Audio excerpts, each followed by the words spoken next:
Hello hi friend, नमस्ते प्रणाम। मैं सोनी त्रिपाठी उर्फ घूंघट वाली भाभी स्वागत करती हूँ अपने यूट्यूब के चैनल में। कैसे हैं आप लोग? मैं तो बहुत अच्छे से हूँ। माता रानी से मनाती हूँ आप लोग भी जैसे रहिए, जहाँ भी रहिए मस्त रहिए, अपने अपने काम में व्यस्त रहिए और थोड़ा सा टाइम निकाल के हमारा वीडियो देखा कीजिए।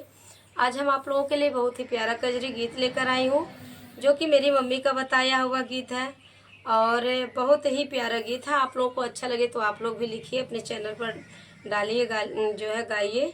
और ये इसको चुटकुल्ला कजरी गीत बोलते हैं, जिसमें एक पति पत्नी और बच्चे की कहानी है।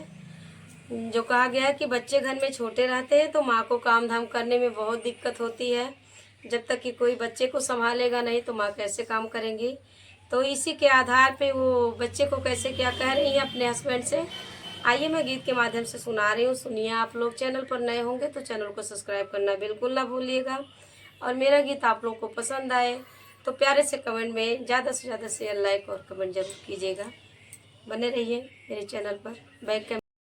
पिया बचवा के लैतनी खिलावल करा, गुनगुना बजावल कराना। ओ पिया बचवा के लैतनी खिलावल करा, गुनगुना बजावल कराना। पिया बचवा के लैतनी खिलावल करा, गुनगुना बजावल कराना।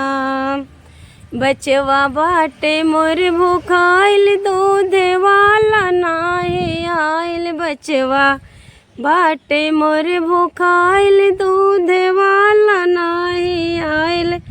तब तक बहरा लेके ओके तो घुमावल करा, गुनगुना बजावल कराना।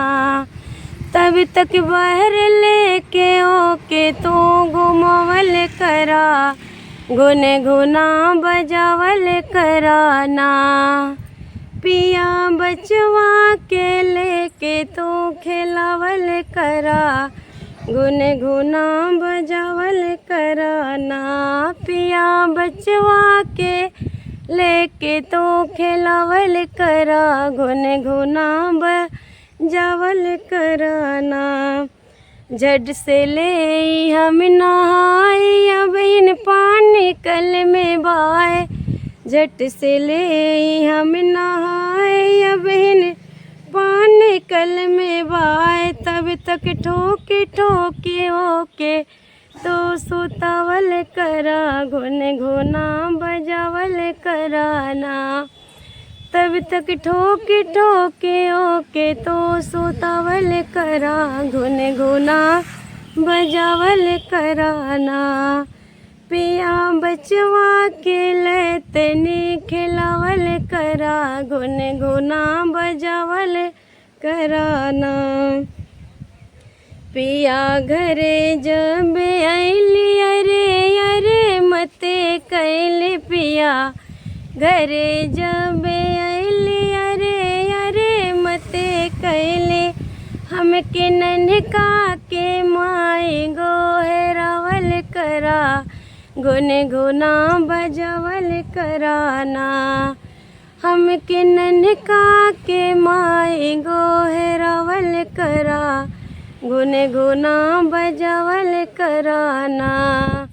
पिया बचवा के लेके तय खिलावल करा, गुनगुना बजावल कराना।